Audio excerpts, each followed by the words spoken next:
You already know what IDOR is, but knowing the theory and actually finding one in a real application, that's a completely different game. Most beginners get stuck exactly here. They understand the concept, but when they open a real app, they don't know where to start or what to do next. So today, I'm giving you a cheat strategy, a step-by-step playbook that tells you precisely where to look, what to do, and how to think every single time you sit down in front of a real application. Here's the full picture. 6 steps, every time in order. Step 1. Find an appropriate endpoint. Step 2. Spot the reference. Step 3. Intercept the request. Step 4. Modify the parameter. Step 5. Analyze the response. And Step 6. Escalate vertically. This is your field guide, not theory, a repeatable process you follow on every single application you test. By the end of this video, you'll know exactly what each step means in practice. Let's go through them one by one. You've opened the app. Where do you go first? Forget random clicking. Experienced testers have a mental filter they apply immediately. The rule is simple. If the page is showing you something personal, something that belongs specifically to you, it's worth testing. Think about profile pages, order history, invoices, downloadable files, account settings. Any page where the application is fetching data that's tied to your identity. That's your hunting ground. Spend your first 10 minutes navigating the app exactly like a normal user would. Create an account, complete a purchase, upload a file, check your profile. You're not looking for vulnerabilities yet. You're mapping the surface. You're asking one question at every step. Is this page fetching something that belongs to me? If the answer is yes, mark it. That's your target list for everything that follows.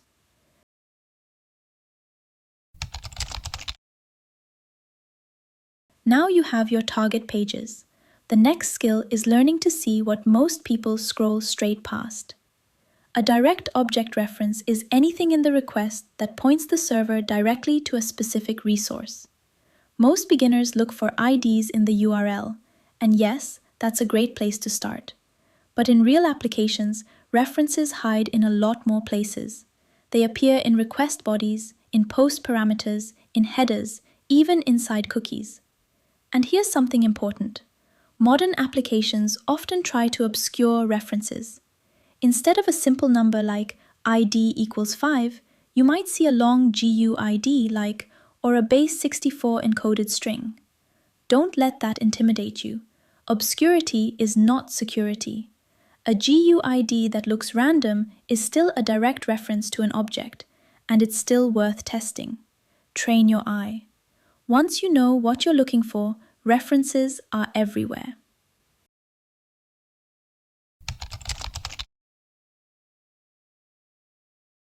Here's something that trips up a lot of beginners. You don't always need to intercept a request to test for IDOR. If the reference is sitting right there in the URL, something like profile ID equals 42, you can simply change it directly in the browser address bar.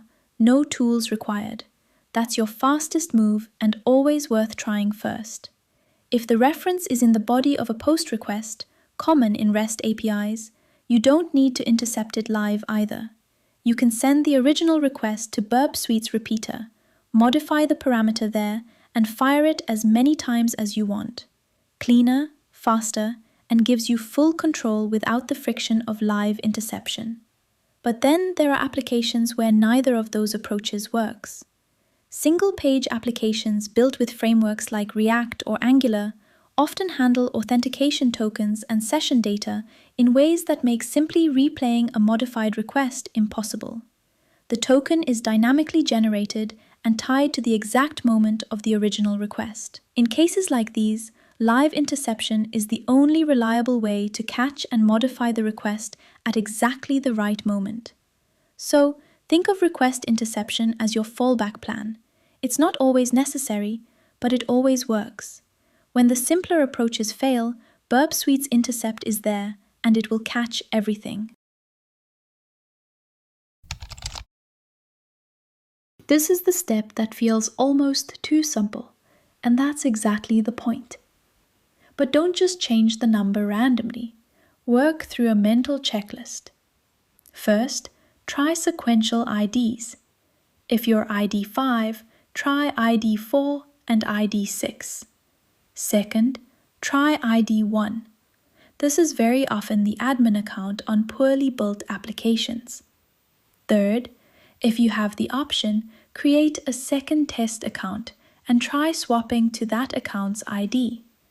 This confirms the vulnerability cleanly and removes any doubt. Fourth, try unexpected inputs, negative numbers, 0, strings like admin or null, and watch how the application reacts. The way an app handles broken input tells you a lot about how much thought went into its security. Methodical thinking here separates a good tester from a lucky one. You're not guessing, you're systematically probing. Most beginners either give up too early or celebrate too soon at this step. The response is the application talking to you, and you need to learn its language. A 200 status code does not always mean success. Some applications return 200 with an empty body or with a generic error message tucked inside a perfectly formatted JSON response. Read the body, not just the status. A 403, forbidden, does not always mean failure. Some applications throw a 403 but still return partial data in the response body, a leak hiding behind a wall that isn't fully closed. Watch for 4 patterns. 1. You get another user's real data back. That's your confirmed IDOR. 2.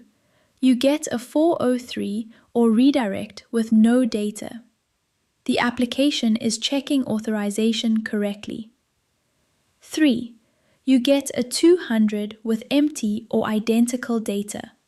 Possible false positive. Dig deeper. 4. The application crashes or behaves unexpectedly. That's interesting for a different reason entirely. The response tells the full story. Slow down here and read it carefully.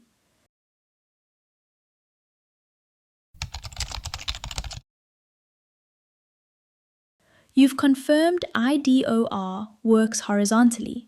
You can access another regular user's data. That's a valid finding, but don't stop there. Once you know horizontal escalation works, the next logical question is, can you go higher in the privilege hierarchy? Try ID 1. Try ID 0. Look for any reference that might point to an admin level account or a higher permission resource.